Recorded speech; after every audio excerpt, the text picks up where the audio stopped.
Kya! Out of nowhere, something smacks Sayori in the face and tumbles onto her desk. Ow. Zeal 3099. Thank you so much, buddy. I appreciate it. Glad you enjoyed Yakuza. Such a fun game. Thank you, dude. What was a cookie? Sure enough, it's a giant cookie wrapped in plastic. Sayori glances around. Is this a miracle? It's because I paid my restitution. Retribution. Actually, that one almost worked. Haha! I was just going to give it to you. But then I heard you blab about the cupcakes. It was totally worth seeing your reaction, though. Haha! Natsuki. That's so nice of you. I'm so happy. Sayori hugs the cookie. Please, just eat it. Sayori rapidly tears open the wrapper and takes a big bite. So good! Sayori suddenly clasps her hands over her mouth. I bit my tongue. You're going through a lot over just one cookie. Natsuki takes a bite of her own cookie. Ah, yours looks really good too, Natsuki. Can I try it? Jeez. Beggars can't be choosers. But yours is chocolate. Yeah, why do you think I gave you that one? Fine. Still, I'm really happy that you shared this one with me. Sayori gets out of her seat and goes behind Natsuki, then wraps her arms around her. Ah, jeez. Is it getting hot in here? Cookie's still in hand. Natsuki reaches up to nudge Sayori off her. Sayori suddenly leans down and takes a bite out of Natsuki's cookie. Ha ha! Owned! Hey! Did you seriously just do that? Mouthful, Sayori trots away to safety. Yuri and I laughed as well. Jeez, you're such a kid sometimes. Monika, can you tell Sayori... Eh? Natsuki glances around. Monika's in the clubroom. Ugh. Where's Monika anyway? Good question. Have any of you heard anything about her being late today? Not me. Yeah, I haven't either. That's a bit unusual. I hope she's okay. Of course she's okay. She probably just had something to do today. She's pretty popular after all. You don't think she has a... I wouldn't be surprised. She's probably more desirable than all of us combined. That's true. Excuse me? Suddenly the door swings open. Sorry, I'm super sorry. Hexman with a 21 Prime sub. Thank you, my dude. Thank you. He says, 21, yay, now I can finally drink, which helps since I own part of a brewery. I would say that. Yes. Sorry, I'm super sorry. By the way, guys, don't worry too much about spoilers. To be honest, I really can't read chat during this. Like, I keep the game going by reading it. So this isn't like a normal game when I can just like glance over at chat while something happens. So don't worry too much. And I'm sorry, I'm not reading chat too much. I'm sorry about that. Sorry, I'm super sorry. Ah, there you are. I didn't mean to be late. I hope you guys weren't worried or anything. Eh? Monika chose a club over her boyfriend after all. You're so strong-willed. Boyfriend? What on earth are you talking about? Monika quizzically glances at me. Ah, never mind that. What held you up anyway? Ah, well, my last period today was study hall. To be honest, I just kind of lost track of time. That makes no sense, though. You would have heard the bell ring at least. I must not have heard it since I was practicing piano. Piano? I wasn't aware you played music as well, Monika. I don't really. Yo, she's hiding something. I kind of just started recently. I've always wanted to learn piano. That's so cool. You should play something for us, Monika. Monika looks at me. Maybe once I get a little bit better, I will. Yay! That sounds cool. I'd also look forward to it. Is that so? In that case, I will let you down, Cohh. Monika smiles sweetly. Ah, I didn't mean any pressure or anything like that. Don't worry. I've been practicing a whole lot recently, and I'd really... Oh, okay, maybe she is. And I'd really love the chance to share once I'm ready. I see. In that case, best of luck. Thanks. So I didn't miss anything, did I? Not really. I chose to leave out Sayori's mischievous escapade. I'm sure Natsuki will end up complaining to her anyway.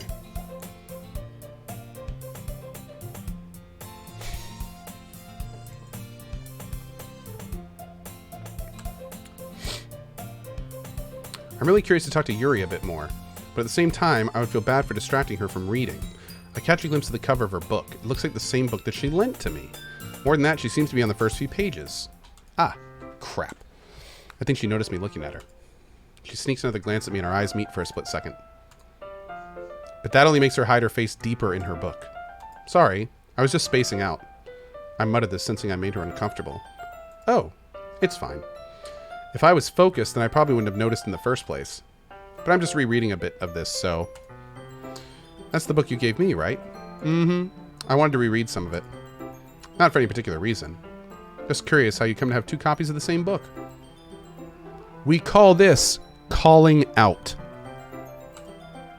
Ah. Well, when I stopped at the bookstore yesterday... that's not what I meant. I mean, I just happened to buy 2 of them. I see. There's something fairly obvious here that Yuri isn't telling me, but I decided to let it go. I definitely start reading it soon. I'm glad to hear. Once it starts to pick up, you might have a hard time putting it down. It's a very engaging and relatable story. Is that so? What's it about anyway? Well, Yuri closes the book and scans her eyes over the back. The book is titled Portrait of Markov? There's an ominous-looking eye symbol on the front cover? Alright. I just want to make sure I don't accidentally give anything away. Basically, it's about this girl in high school who moves in with her long-lost younger sister. But as soon as she does, her life gets really strange. She gets targeted by these people who escaped from a human experiment prison? And while her life is in danger, she needs to desperately choose who to trust? No matter what she does, she ends up destroying most of her relationships and her life starts to fall apart? That's kind of dark, isn't it? Yuri made it sound like it was going to be a nice story, so that dark turn came from nowhere. Ha ha ha ha ha. Yuri gently giggles all of a sudden. Are you not a fan of that sort of thing, Cohh? No, it's not that. I mean, I can definitely enjoy these kinds of stories, so don't worry. I hope so. Yeah, I totally forgot that Yuri's into those things. She's so shy and reclusive on the outside, but her mind seems to be completely different. It's just those kind of stories.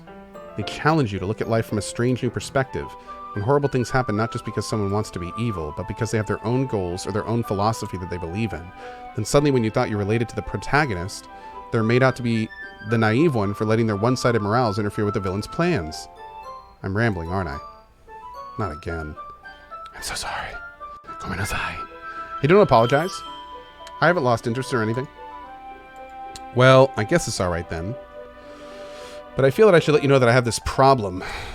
When I let things like books and writing fill my thoughts, I kind of forget to pay attention to other people. So I'm sorry if I end up saying something strange. And please stop me if I start talking too much. I really don't think you need to worry. It just means you're passionate about reading.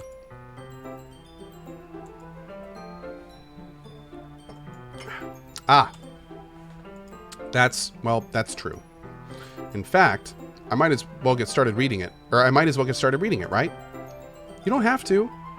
Ah, what are you saying? Just a moment ago you said you were looking forward to it. Let me just get the book. I quickly retrieve the book that I put in my bag. Alright, is it fine if I sit here? I slip into the seat next to Yuri's. Ah, yeah. Are you sure? You seem a little apprehensive. I'm sorry. Come inside. It's not that I don't want you to. It's just something I'm not very used to. That is, reading in company with someone. I see. Well, just tell me if I end up distracting you or anything. Alright. I open the book and start the prologue. I soon understand what Yuri means about reading in company. It's as if I can feel her presence over my shoulder as I read. It's not a particularly bad thing. Maybe a little distracting, but the feeling is somewhat comforting. This is why I like playing video games with people. Yuri's in the corner of my eye. I realize that she's not actually looking at her own book. I glance over. It looks like she's reading from my book instead. Sorry. Yuri, you're really apologizing a lot. You really apologize a lot, don't you? I do? I'm so sorry. I don't really mean to. Sorry. I mean... Haha. Here, this should work, right? I slide my desk until it's up against Yuri's and hold my book more between the two of them. Ah. I suppose so. Yuri timidly closes her own copy. Once we lean in a little bit, our shoulders are almost touching. It feels like my left arm is in the way, so instead I use my right hand to hold the book open. I guess that makes it kind of difficult to turn the page. Here. Yuri takes her left arm and holds the left side of the book between her thumb and forefinger. Ah. I do the same with my right arm on the right side of the book. That way, I turn a page and Yuri slides it under her thumb after it flips to her side. But in holding it like this, we're huddled even closer together than before. It's actually kind of distracting me. As if I can feel the warmth of Yuri's face and she's in the corner of my vision. Are you ready? She whispers. To turn the page. Ah, sorry. I think I got a bit distracted there for a second. I glance over at Yuri's face again and our eyes meet. I don't know how I'll be able to keep up with her. Ah, that's okay. You're not as used to reading, right? I don't mind being patient if it takes you a bit longer. It's probably the least I can do. Since you've been so patient with me. Yeah, thanks. We continue reading. Yuri no longer asks me if I'm ready to turn the page. Instead, I just assume that she's finished the page before me, so I turn on my own volition. We continue the first chapter in silence. Even so, turning each page almost feels like an intimate exchange. My thumb gently letting go of the page, letting it flutter over to her side as she catches it under her own thumb. Hey, Yuri. This might be a silly thought, but the main character kind of reminds me of you a little bit. You think so? How does she? Well, I guess she's more blunt in a lot of ways. But she also second-guesses all the things that she says and does. Oh, this didn't go very well, did it? Like she's afraid she'll do something wrong. It's not like I can see into your head or anything, but they're kind of reminiscent of some of your mannerisms. I see. Yuri remains silent for a moment. But Cohh, that's probably a terrible thing to have in common with her. It's so embarrassing that you think that. Wait! I didn't mean it in a bad way or anything. Sorry, I really don't know you were so self-conscious about that sort of thing. I guess I more meant that it's kind of cute. Ah! What are you saying? Why are you saying... What are you saying all of a sudden? Okay, everyone! Oh! I think it's about time we share today's poems with each other. We might not have enough time if we wait too long. Ah! Yuri exhales, spared from finishing her thought. Is that alright, Yuri? You look kind of down. I'm sorry if you haven't been looking forward to this. Oh, it's not. It's fine. Yuri releases her hand from the book, causing it to close on top of my thumb. Alright, I guess I'll do some more reading tonight. Or would you prefer that I only read it with you? I guess I don't have too much of a preference either way. In that case, I'll read a little more tonight. It'll be more fun to read with you after it picks up a bit, you know? That's good reasoning. In that case, feel free to finish the first 2 chapters in your own time. All right. I stand up. I make a mental note of where I left off in the book, then slip it back into my bag.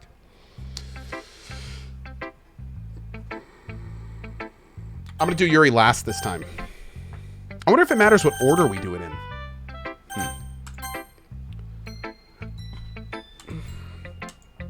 I like this one, Cohh. It has some nice feelings in it. Oh, I'm glad. Still, though, your tone makes it sound like you liked yesterday's poem better. I guess you caught me. Sometimes you know me a little too well for my own good. Well, don't just try to be nice about it. If I'm doing a bad job, then I'd rather just hear it. No. I still like this one, I promise. You know I wouldn't lie to you, Cohh. Never, ever. Yeah, I guess so. What made yesterday's poem so great compared to this one, then? Well, I'm not very good at figuring out if poems are good or bad. But that's why I just go by my heart. If it makes me feel things, then it must be a good poem. I'm not sure that's exactly how it works. Okay, so she's feelings girl. Okay. Then again, I guess conveying feelings is pretty important. A pretty important part of the whole thing. Yeah, maybe. Honestly, I don't even know what kind of writing you like in the first place. Yeah, me neither. Ugh.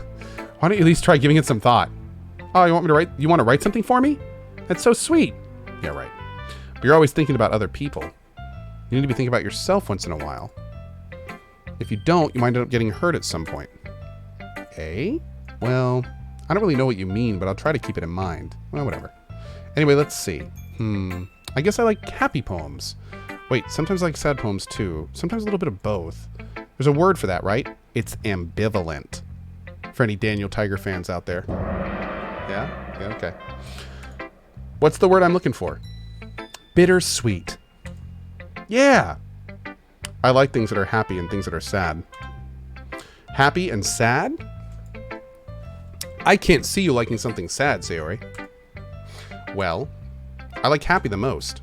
But sometimes when you have a little rain cloud in your head, a sad poem can help give that little rain cloud a hug. And make a nice happy rainbow. Wow. Sorry, that's unexpectedly poetic. Eh? It is? Maybe I'm getting better at expressing my feelings after all. Thanks, Cohh. I should go write that down then. You can read my poem now, okay?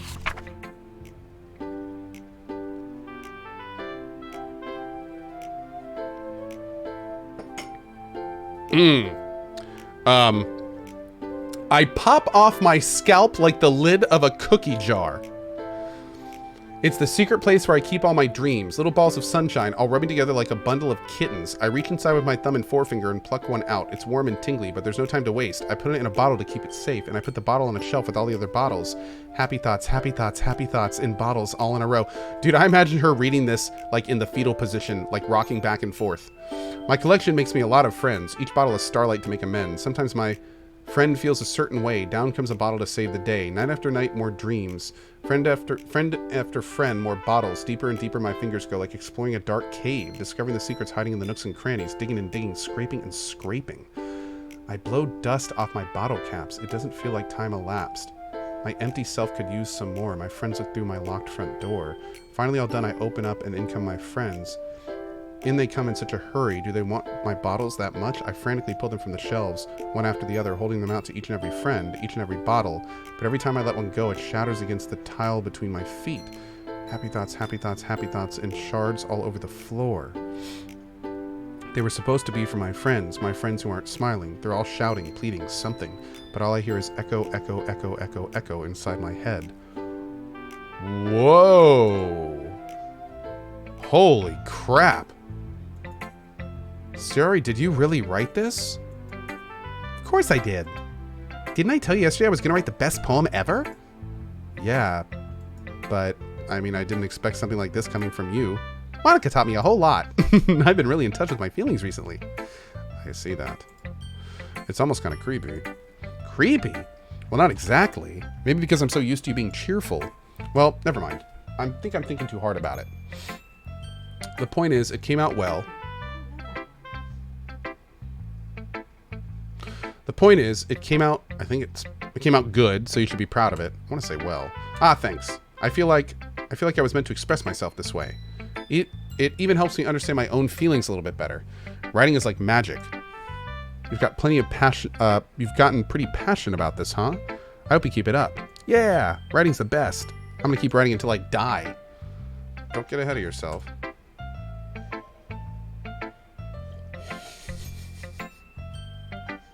I know people like that. I wonder if this is one of those times. But seeing the passion in her eyes makes it hard for me to be pessimistic. Let's get these two out of the way. We'll do Yuri last. I think my poem catered to Yuri the most, so we'll do her last. Well, it's not really any worse than your last one, but I can't really say it's any better either. Huh? Phew, what? Ah, well, anything that isn't a train wreck I'll take as a win. And I get the feeling you're probably the most critical. Hey, what makes you... Wait, maybe that was a compliment? Glad to see someone recognize my experience.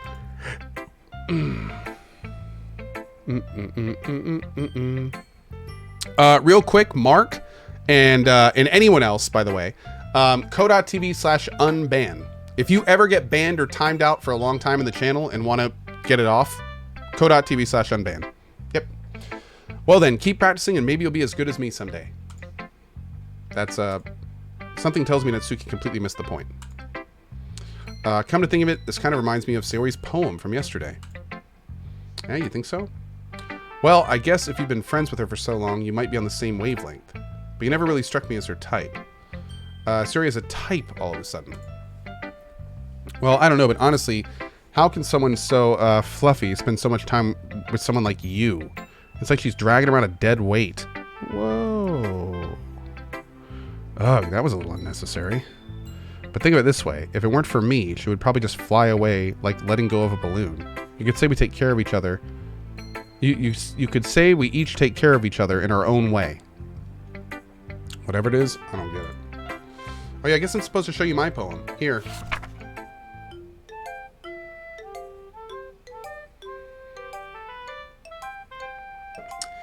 know what I heard about Amy? Amy likes spiders. Icky, wriggly, hairy, ugly spiders. That's why I'm not friends with her. Amy has a cute singing voice. I heard her singing my favorite love song. Every time she sang the chorus, my heart would pound to the rhythm of the words, but she likes spiders. That's why I'm not friends with her. One time I hurt my leg really bad. Amy helped me up and took me to the nurse. I tried not to let her touch me. She likes spiders, so her hands are probably gross. That's why I'm not friends with her. Amy has a lot of friends. I always see her talking to people. She probably talks about spiders. What if her friends start to like spiders too? That's why I'm not friends with her. It doesn't matter if she has other hobbies. It doesn't matter if she keeps it private. It doesn't matter if it doesn't hurt anyone. It's gross. She's gross. The world is better off without spider lovers, and I'm gonna tell everyone. You're a terrible person.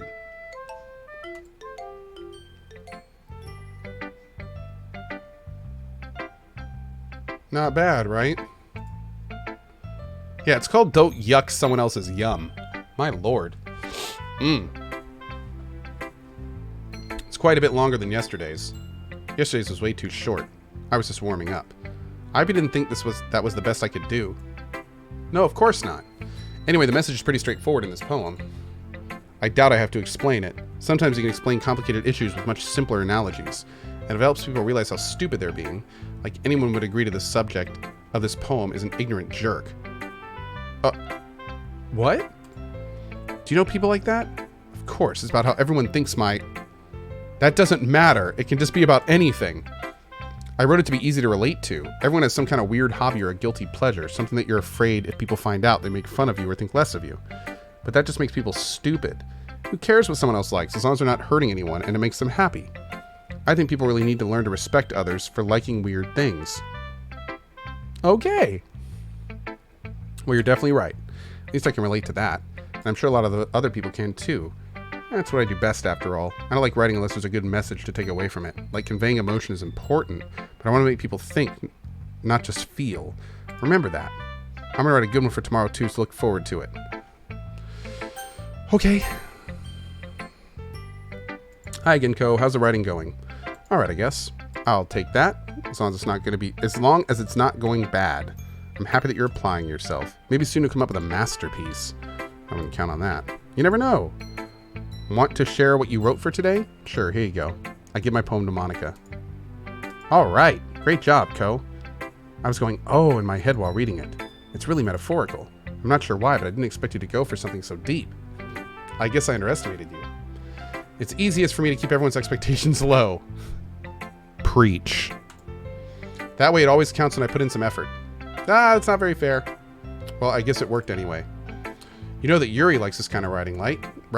Writing that's full of imagery and symbolism. Unlike Sayori, who likes using simple and direct words to describe happiness and sadness, Yuri likes it when readers are left to derive their own meaning out of it.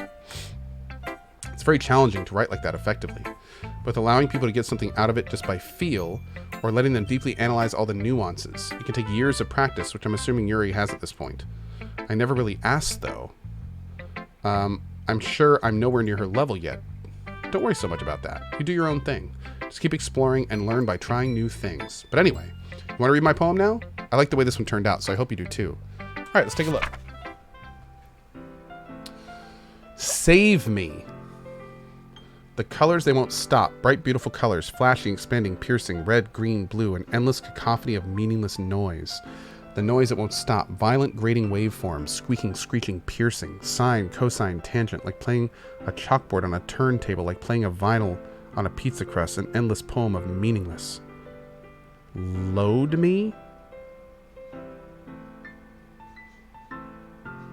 Whoa.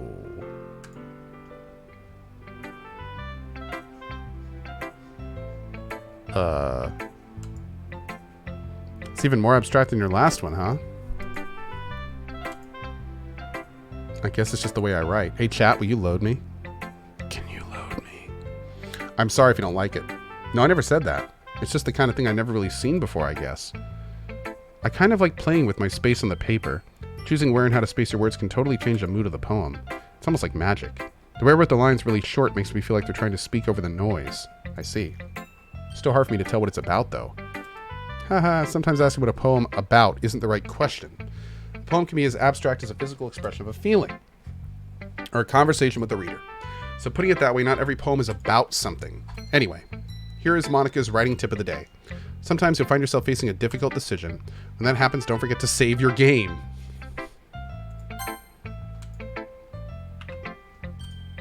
You never know when you might change your mind. Or when something unexpected may happen. Wait, is this tip even about writing? What am I even talking about? Well played, Dev. Aha! That's my advice for today. Thanks for listening. Okay. Real quick before we do this, mods, if you could go ahead and do the thing. I need to go do some saltwater gargling real quick. My throat is... basically have glass shards in my throat right now. So I'm gonna be back in like just a minute. And what is this little guy doing? Wait a second. What is this little guy doing? Are you smiling? Oh, look at you. Hi, little Kai, bro. This is my son Kai. You guys haven't seen him too often. Oh, hi. How are you? Yeah, you haven't been in here too often, have you? He's getting so big, guys. He's getting so big. Hi. You gonna give us a little Kai smile? This is kind of overwhelming, huh? You've never actually seen all this stuff before. Yeah, he's like looking at these lights right now and it's like, what is going on here?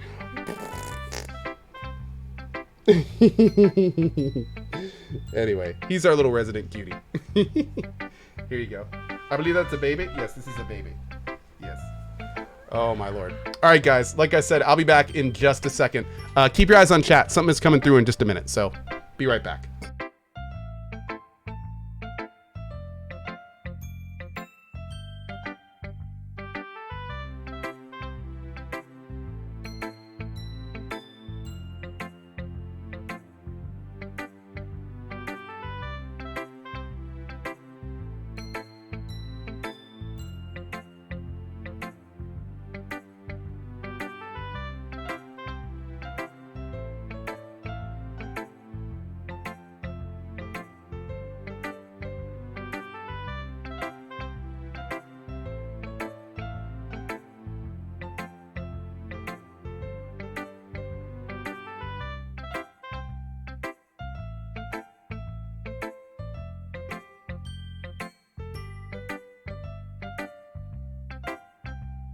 Blah. All right, let's go.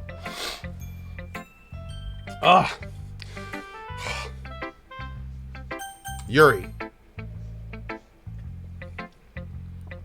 Let's see what you've written for today. ...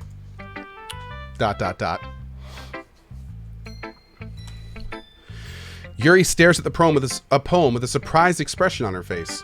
Do you like it? Cohh, how did you pick up on this so quickly? Just yesterday I was telling you the kind of technique worth practicing. Maybe that's why. You did a good job explaining. I really wanted to try giving it more imagery. Yuri visibly swallows. Even her hands appear sweaty. I'm not used to this. Used to what? I don't know. It's fine, take your time. Yuri breathes and collects her thoughts.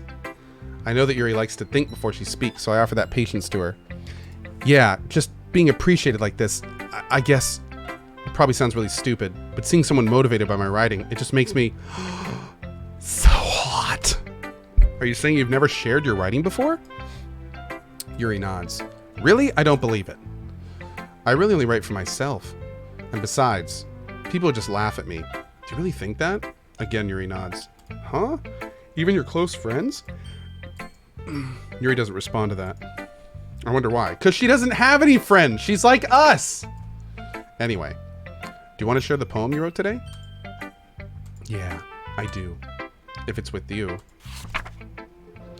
It happened in the dead of night while I was slicing bread for a guilty snack. My attention was caught by the scuttering of a raccoon outside my window.